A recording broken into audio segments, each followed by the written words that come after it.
Good morning students. तो जितना हम लोग सॉल्व किए थे वो magnetic field due to current carrying circular loop at the centre of magnetic field, centre of current carrying circular loop magnetic field find कर लिए थे। अब इसके बाद हमें उसके बेसिस पे कुछ क्वेश्चन सॉल्व करना है। तो एक कंडीशन पढ़े थे हम लोग Biot Savart law, theta equal to 90 degree पर बायो सेवर्ट लॉ के अकॉर्डिंग मैग्नेटिक फील्ड डीवी की वैल्यू क्या होती है।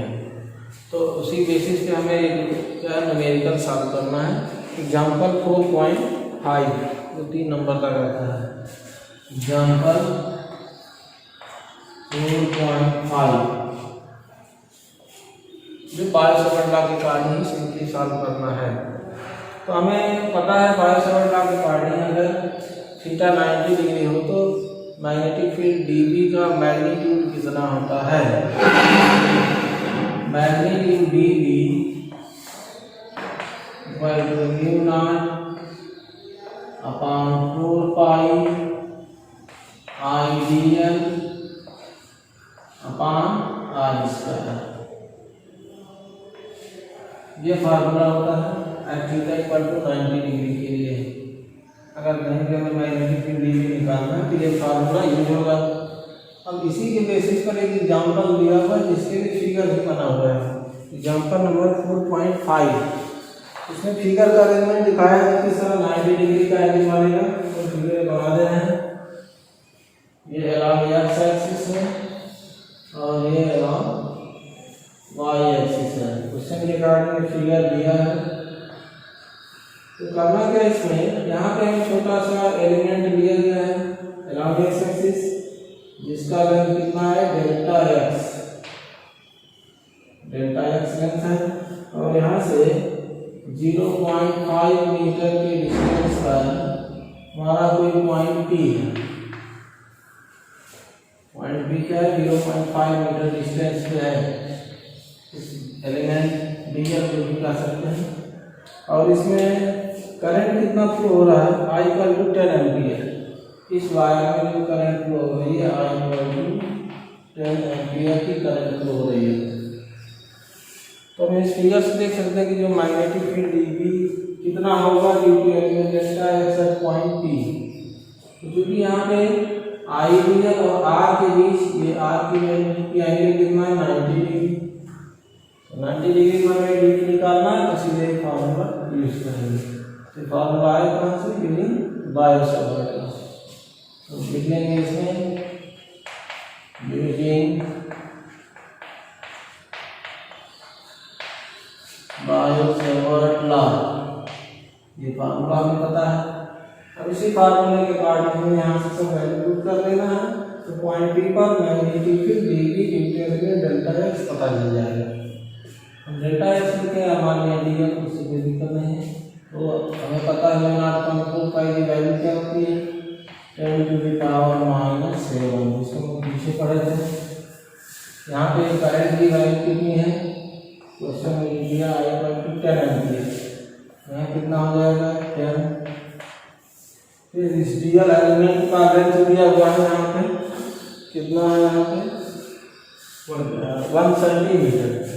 तो उसको हम बदल लेंगे मीटर में 10 टू द पावर -2 मीटर।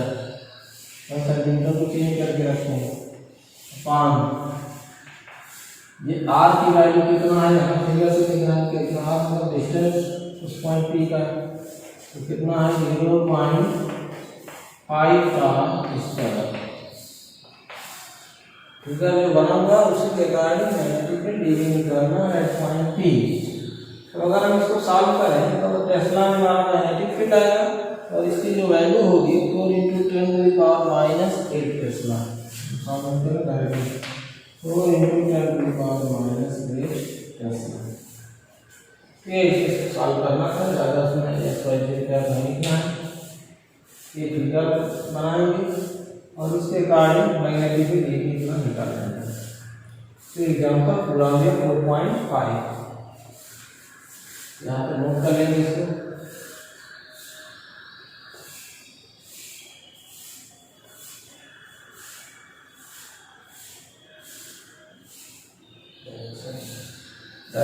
चाहिए ऑन द y-axis डिस्टेंस। अगर हमें डायरेक्शन बताना है तो पॉइंट पी पर डायरेक्शन बता ही सकते हैं। इसके लिए हम वेक्टर फॉर्म पढ़े थे डीवी का, वेक्टर फॉर्म डीवी पर 0.45 IDL cross R upon R cube. इससे अगर देखेंगे तो आईडीएल क्रॉस आर, हम पॉइंटिंग आउटवर्ड, आईडीएल आर की तरफ का भी फील्ड हम आउटवर्ड डिनोट कर अपवर्ड। अगर यहाँ डीवी का हम फील्ड दिखाएं तो डॉट डीवी,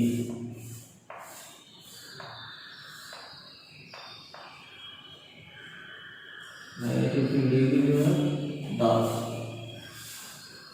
अपवर्ड डायरेक्टेड होगा। अगर वो पॉइंट पे नीचे आ जाए यहाँ पे तो आईडीएल क्रॉस आर, पॉइंट पे नीचे आएगा फील्ड इनवर्ड हो जाएगा, डाउनवर्ड हो जाएगा। तो इस तरह से हम एक क्वेश्चन सॉल्व कर सकते हैं।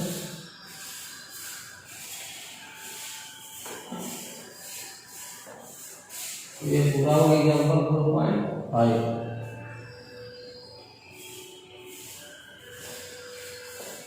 ये 5 से बढ़ता है तो हम लोग स्टेटमेंट पढ़े थे, मैग्नीट्यूड उसी पर न्यूमेरिकल था, पूरा हो गया। अब इसके बाद जो पढ़े थे magnetic eight the centre of current carrying circular loop, उसके अकॉर्डिंग एग्जाम्पल दिया गया है। एग्जाम्पल नंबर 4.7, 4.6 के लिए भी बताए थे जनरल फॉर्मूला।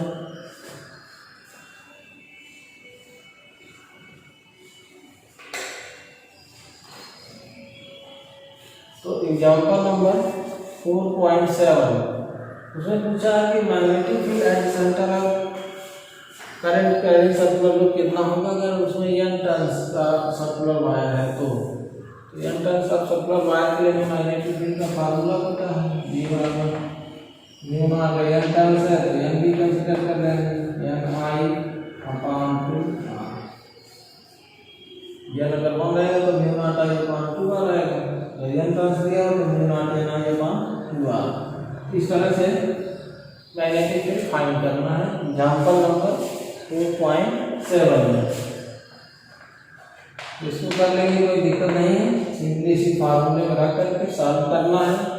सभी वैल्यू SI यूनिट में होना चाहिए, जैसे कि यहाँ टर्म रेडियस r इसमें होना चाहिए, SI यूनिट में होना चाहिए, और तब टेस्ला में मैग्नेटिक फील्ड की वैल्यू मिल जाएगी।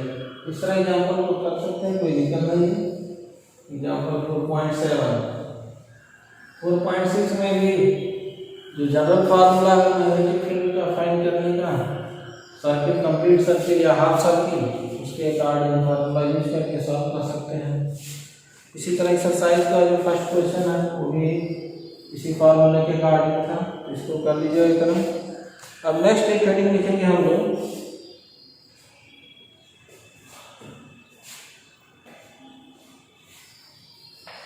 Direction of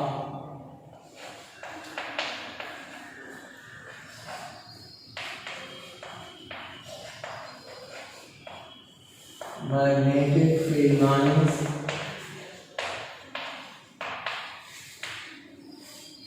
due to current carrying circular loop. तो अगर कोई करंट कैरिंग सर्कुलर लूप है तो उसकी मैग्नेटिक फील्ड लाइंस को हम कैसे ड्रा करेंगे। तो कोई करंट कैरिंग सर्कुलर लूप होगा जिसका हमें क्या दिखाना होगा कि मैग्नेटिक फील्ड लाइंस किस तरह से उसमें रिप्रेजेंट करेंगे। तो क्वेश्चन ऐसे आता है, draw the magnetic field lines due to current carrying circular loop. तो हम सिंपली इतना ही लिख रहे हैं, magnetic field line due to current carrying circular loop. बहुत लंबा हो जाएगा, magnetic field line due to current carrying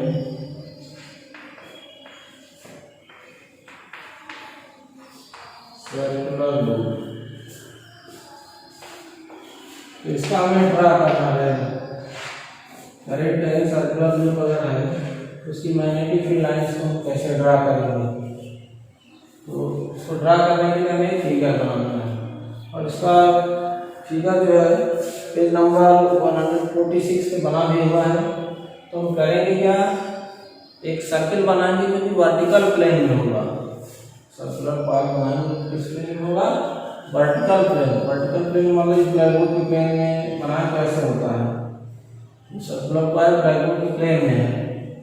लेकिन अगर हम कहें कि इस ब्लैकबोर्ड के वर्टिकल प्लेन में, जो ये प्लेन जो है इसमें बनाएं, तो इस तरह बनाने के लिए ये इस तरह से हम लोग सिंबल जनरली यूज करते हैं।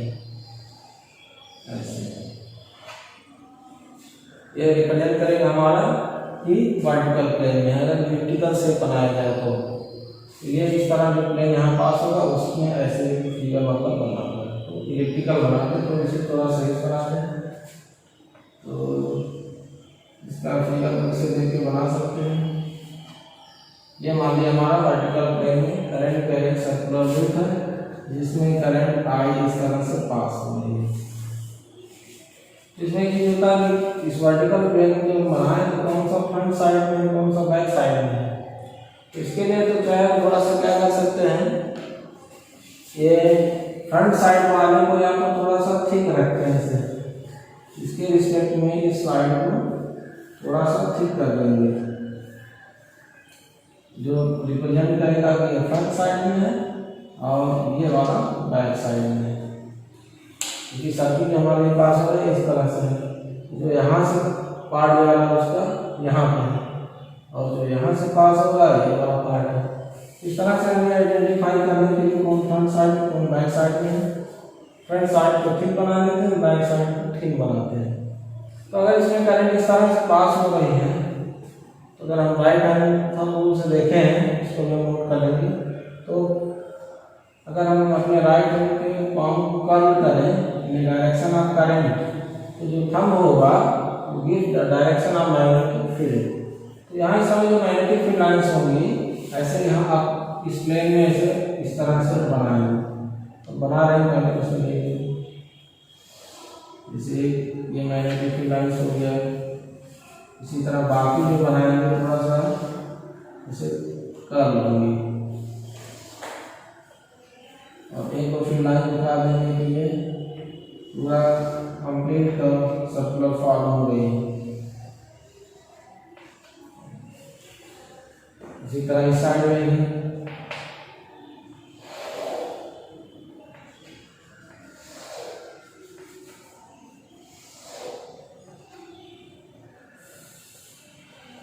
और एक कंप्लीट सर्किट।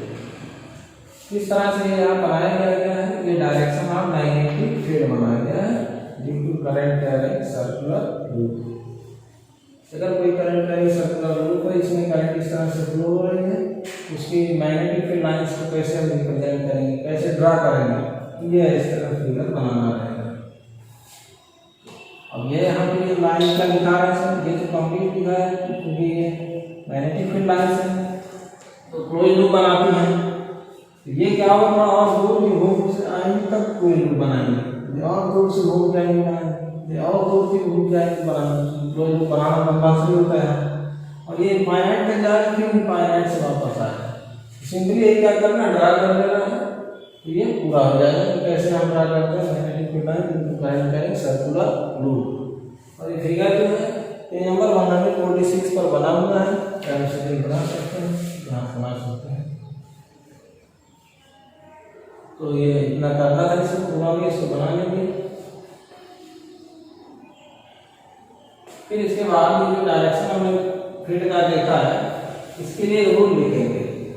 तो वैसे भी समझ सकते हैं लेकिन एक रूल लिखेंगे, इसको कहता है राइट हैंड थंब रूल। इसको टेंथ में भी पढ़ेंगे, राइट हैंड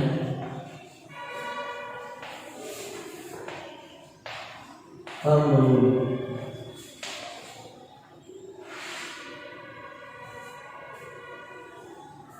ये जो मैग्नेटिक फील्ड हमने यहाँ ड्रा किया हुआ है ये किस रूल के अकॉर्डिंग होता है, उसी को देखने में पहले राइट हैंड थंब रूल, इसी रूल के अकॉर्डिंग में हम मैग्नेटिक फील्ड लाइंस को ड्रा किया हुआ है।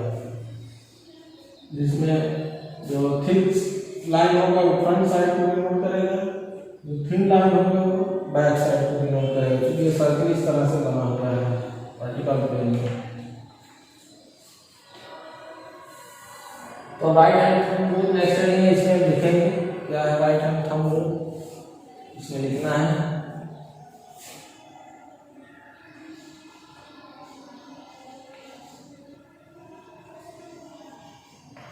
Curve our palm of our right hand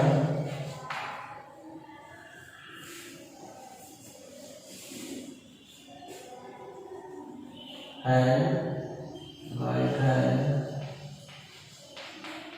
in the direction of current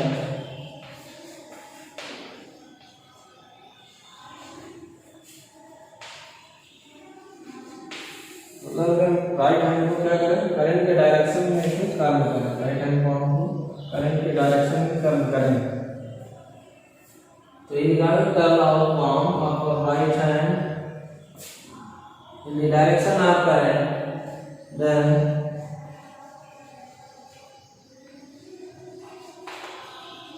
extended thumb gives the direction of magnetic field। जैसा जिसमें फिगर दिखाया गया है थंब के कारण करें, then extended thumb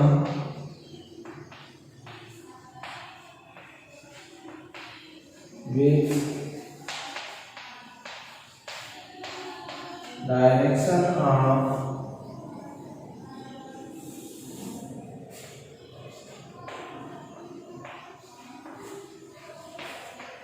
magnetic field।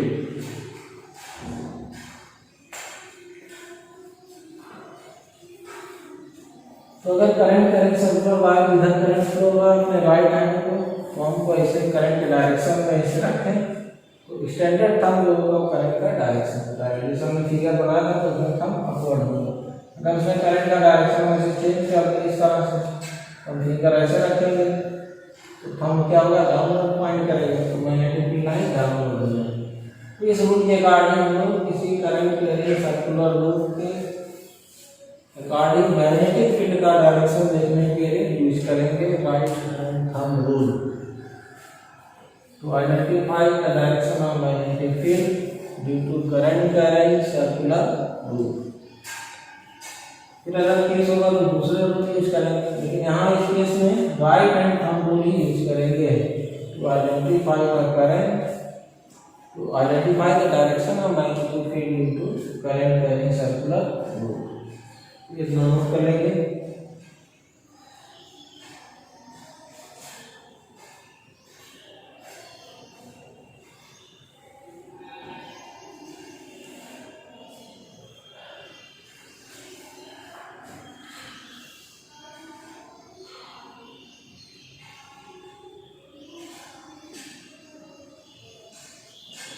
इस रूल के कारण हम करंट का डायरेक्शन डिफरेंट केस में देखे हैं कि कई सर्कुलर करंट करेंगे लूप हो वर्टिकल प्लेन में, तो मैग्नेटिक फील्ड का डायरेक्शन किधर होगा तो ये आइडेंटिफाई कर लेंगे। तो नेक्स्ट आते हैं, अब हमने पढ़ा था एप्लीकेशन ऑफ बायो-सैवर्ट लॉ, उसमें एक एप्लीकेशन पूरा हो गया, magnetic field due to current carrying circular loop at the centre. अब हमें पढ़ना next magnetic field due to current carrying circular loop at its axial point. Axial point क्या होता है जब हम लोग पढ़े थे, तो यहाँ पर एक्सियल पॉइंट P पर मैग्नेटिक फील्ड निकालना होगा, तो पहले हम लोग इसको समझना होगा फिर इसको लिखेंगे। इसमें जो हेडिंग है एप्लीकेशन ऑफ बायो-सैवर्ट लॉ भी है, इसके कारण हेडिंग है मैग्नेटिक फील्ड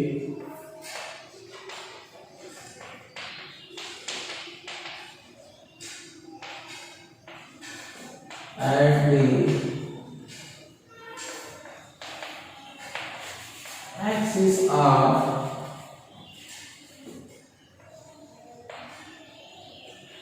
current carrying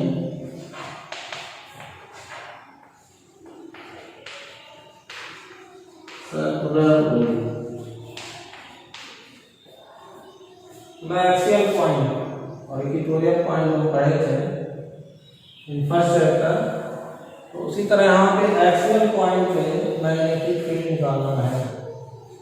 तो magnetic field at the axis of current carrying circular loop, centre पे नहीं निकालना है, कहाँ पे निकालना है? At the axis.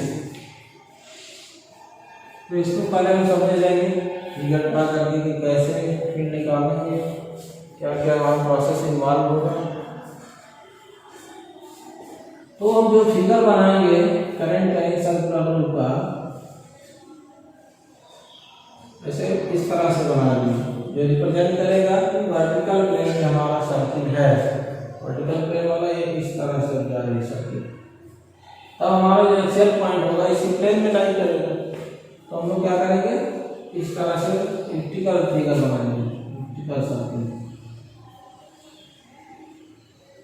ये हो गया करंट कैरिंग सर्कुलर लूप।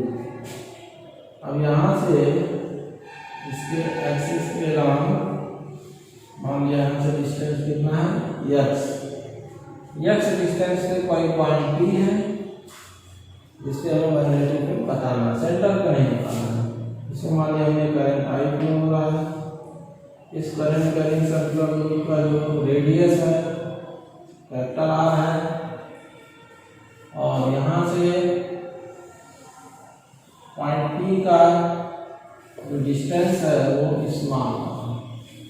इस तरह 3 टाइप के डिस्टेंस को आइडेंटिफाई किया गया है। यहाँ सेंटर पॉइंट, यहाँ पे हमारा छोटा सा एलिमेंट dl होगा, इसलिए अगर कोई सर्कुलर लूप बनाएंगे तो उसमें dl कहाँ है दिखाते हैं। तो dl एलिमेंट से r डिस्टेंस पे पॉइंट P को मैग्नेटिक फील्ड dv कैलकुलेट करके पहले, फिर इंटीग्रेट करके टोटल मैग्नेटिक फील्ड d निकल जाएगा। ये इसमें प्रोसीजर है टोटल मैग्नेटिक फील्ड फाइंड करने के लिए। तो यहाँ पे थोड़ा समझना है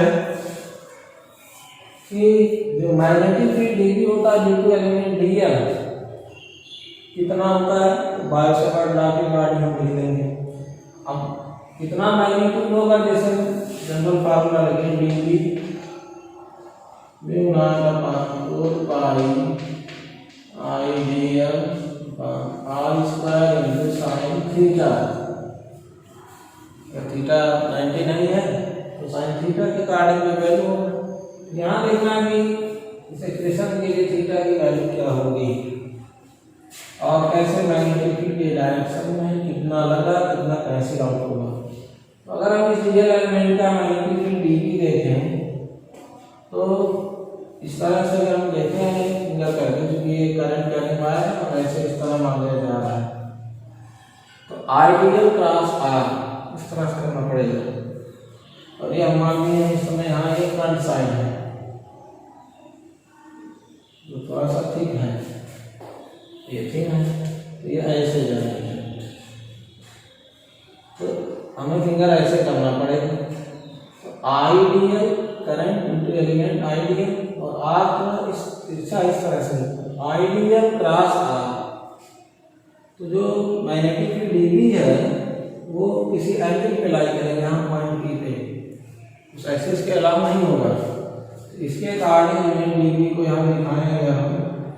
तो जो dv का डायरेक्शन होगा वो इस तरह से आएगा, due to element dl magnetic field dv।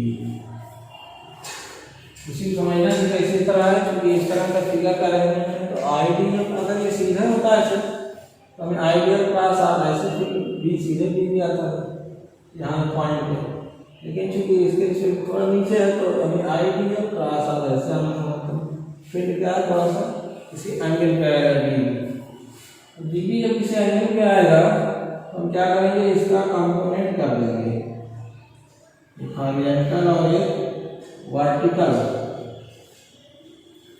ये मान लीजिए हॉरिजॉन्टल कंपोनेंट है तो dv पैरेलल लिखते, और ये वाला कंपोनेंट dv परपेंडिकुलर लिखते। dv के दो कंपोनेंट दिखाए गए। कंपोनेंट क्यों होगा, क्योंकि अगर यहाँ मान लें r और स्मॉल r के बीच जो एंगल है थीटा है, ये भी एंगल कितना हो जाएगा, थीटा है। यहाँ समझ सकते हैं थीटा पे 90 है तो 90 minus theta, theta again 90 minus theta theta angle आएगा। यहाँ लगा थीटा माना हमने, तो ये भी एंगल थीटा होगा। थीटा के कारण यहाँ हॉरिजॉन्टल कंपोनेंट हुआ और ये वर्टिकल कंपोनेंट हुआ। तो किसी एक एलिमेंट डीएल का हमने ये इतना दिखाया, और अब हम ये फिगर यहाँ पे बनाने के पहले फिर आगे सॉल्व करना है। तो magnetic field DB due to element DL at point P. तो जो मैग्नेटिक फील्ड डीबी है जिस एलिमेंट पे आया है उस एलिमेंट से, इसलिए इसका कंपोनेंट किया जाएगा। ये डीबी पैरेलल होगा, हॉरिजॉन्टल कंपोनेंट और परपेंडिकुलर होगा वर्टिकल कंपोनेंट, जो हमें नेट मैग्नेटिक फील्ड प्रोवाइड करने के लिए रिस्पांसिबल होंगे।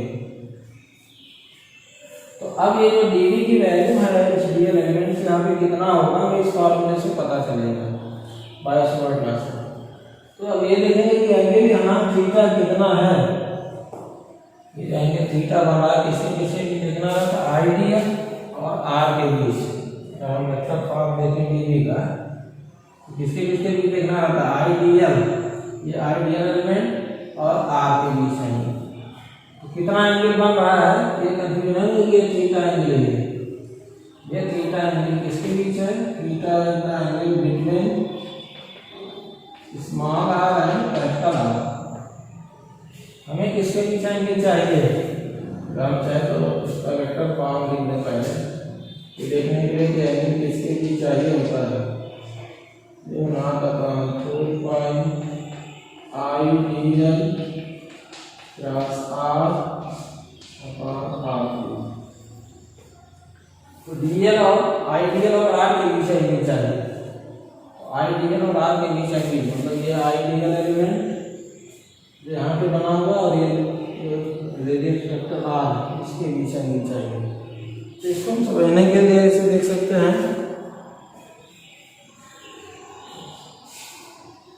कि ये अगर ऐसे सर्किल है प्लेन में, तो यहाँ पे डीएल एलिमेंट होगा और ये आर प्लेन से इस तरह डिस्टेंस आर आ रहा है ऐसे वहाँ डीएल एलिमेंट से, ये इतना मान लिया डीएल एलिमेंट हो गया और ये आर डिस्टेंस ऐसे आ रहा है यहाँ। तो ये जो आई डीएल एलिमेंट और ये आर के बीच एंगल जो बनेगा वो 90 डिग्री होगा। चाहे ये इसको ऐसे कितना भी झुका दे, ऐसे घुमा दे, हमेशा इधर आइडियल और आर के बीच एंगल क्या होगा, 90 डिग्री ही होगा। ऐसा नहीं है थीटा से फिर होगा। तो ये आइडियल एलिमेंट हो गया है छोटा सा, इसको मान लीजिए इधर करंट जा रहा है आइडियल और ये रेडियस वेक्टर आर इस तरह आ रहा है। तो यहाँ बगल में देखेंगे तो कितना भी बनेगा, 90 डिग्री। चाहे ऐसे रहे तभी 90 होगा या ऐसे रहे तभी इनके बगल ये जो एंगल है वो 90 डिग्री होगी। तो यहाँ पे 90 डिग्री का एंगल फॉर्म हो रहा है। तो 90 डिग्री के अकॉर्डिंग हम मैग्नेटिक फील्ड डीबी का वैल्यू लिखेंगे, जो हम लोग बायोसवार्ट लॉ में पढ़े थे। कितना मैग्नेटिक फील्ड होगा थीटा 90 डिग्री, तो सिंपली थीटा 90 डिग्री क्या हो जाएगा value, magnetic field mu naught upon 4 pi I DL upon R square. एक नो वैल्यू यूज करेंगे। तो ये थीटा है 90 समझना होगा कैसे 90 बना डीएल एलिमेंट से, क्योंकि 90 डिग्री पर ये लाइन जा रही है, ये बगल में देखेंगे यहाँ से यहाँ बीच एंगल तो 90 डिग्री होता है। तो ये उतना मैग्नेटिक फील्ड यूज करेंगे। अब इसके बाद यहाँ क्लियर हो गया कि थीटा बिटवीन जो angle between small r capital R और 90 डिग्री जो एंगल है किसके बीच एंगल होगा, between current element I DL and radius vector R. दो एंगल यहाँ क्लियर होना चाहिए। थीटा कहाँ किसके बीच बन रहा है और 90 डिग्री किसके बीच बन रहा है, क्योंकि दोनों का हमें यूज करना है वैल्यू। अब ये क्योंकि डीबी जो है यहाँ पे दो का कंपोनेंट है, डीबी पैरेलल डीबी परपेंडिकुलर, तो डीबी की वैल्यू कितनी होगी टोटल यहाँ, उसको हम लोग नोट करेंगे। तो total magnetic field due to element DL at point P कितना, डीबी इक्वल टू, हम फिगर से लिख सकते हैं DB equal to DB parallel plus DB perpendicular. हम लिख सकते हैं इसके बाद ये अब लिखना शुरू कर रहे हैं यहाँ से, from figure DB equal to कितना हो जाएगा, दोनों कंपोनेंट का सम होगा, dB parallel plus dB perpendicular, ये आएगा टोटल मैग्नेटिक फील्ड के एलिमेंट दिया। फिर हमें dB parallel dB perpendicular value रखना होगा कितना है। तो अब यहाँ से देखना कि dB परपेंडिकुलर का क्या हो रहा है। ये देख रहे हैं जैसे एलिमेंट का मैग्नेटिक फील्ड dB है, इसी तरह दूसरे किसी एलिमेंट L का मैग्नेटिक फील्ड dB ऐसे होगा। मतलब ये जो टोटल करंट ट्रायंगल का मैग्नेटिक फील्ड देखें तो ऐसे कुछ फॉर्म होगा, ऐसे कोन शेप में dB का जो पूरा अरेंजमेंट बनेगा ऐसे कोन शेप में बनेगा, इस तरह से कोन शेप में dB। तो इसका जो वर्टिकल कंपोनेंट होगा इसे ऊपर से नीचे चारों तरफ आएगा तो कैंसिल आउट हो जाएगा, और जो dB का हॉरिजॉन्टल कंपोनेंट है वो सब ऐसे ऐड होते जाएंगे तो कैंसिल नहीं हो। यही वाला हमें टोटल मैग्नेटिक dB की रिस्पांस होगा, ये कैंसिल हो जाएगा। इसको फिगर से बनाए ऐसे समझने के लिए, तो किसी पॉइंट P पर dB ऐसे बनेंगे सब, ये तो लार्ज हमारा रियल एलिमेंट। तो अब इनका क्या करना पड़ेगा, कंपोनेंट करना पड़ेगा। तो ये कंपोनेंट इधर आएगा मान के किसी का दूसरे का ऐसे नीचे रहेगा, इसके जितने भी वर्टिकल कंपोनेंट बनेंगे वो सब कैंसिल आउट हो जाएंगे, मतलब कैंसिल हो तो जीरो हो जाएगा, उसका कोई रूल नहीं रह जाएगा।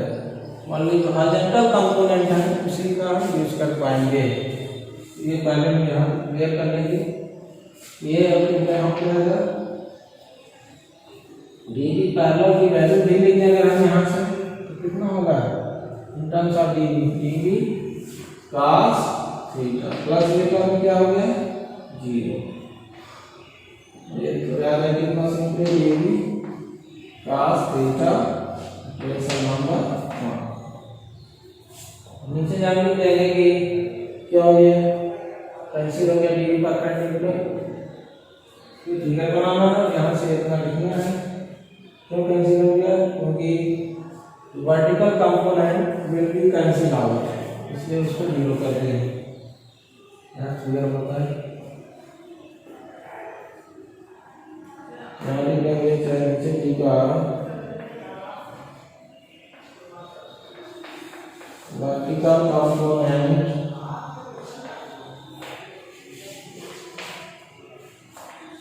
will be cancel out, vertical component छोड़ जाएगा।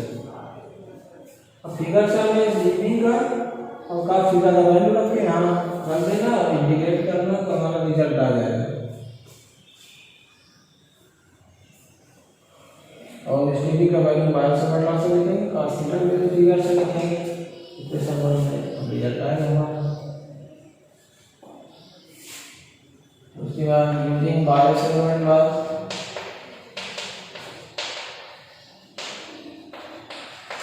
सेगमेंट लॉ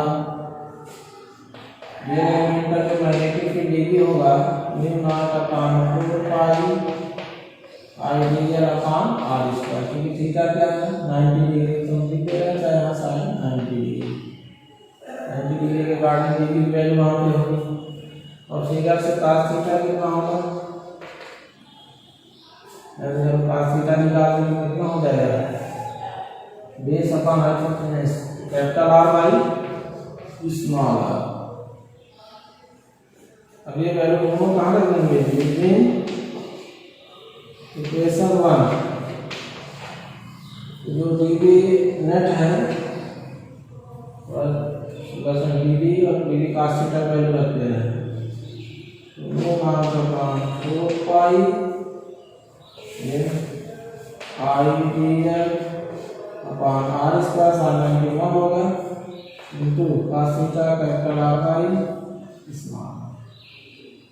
हमें इसी को अरेंज करके इंटीग्रेट कर देना तो हमारा रिजल्ट आ जाएगा मैग्नेटिक फील्ड dB।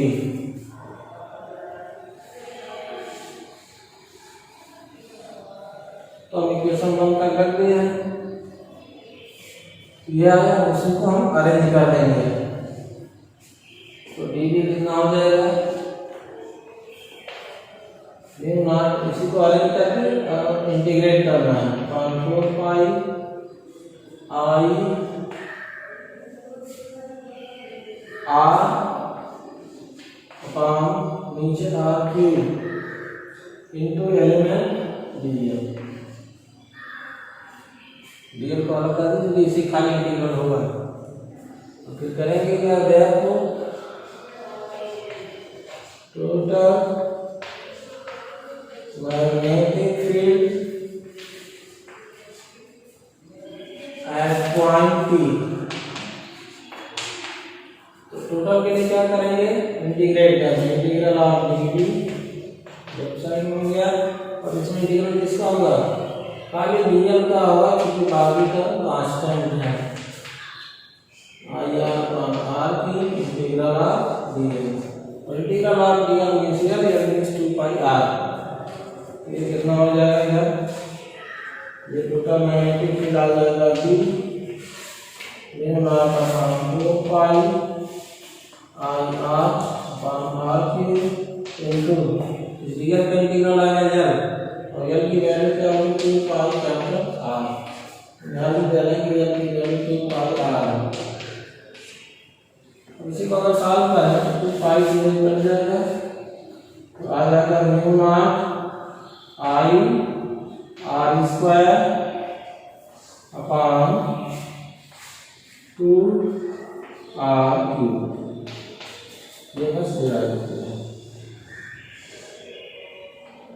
यहीं तक करना रहेगा। इसके बाद इसके क्वेश्चन करना होगा, direction equal to R cube. तो this is the required expression for total magnetic field at the axial point P। Thank you.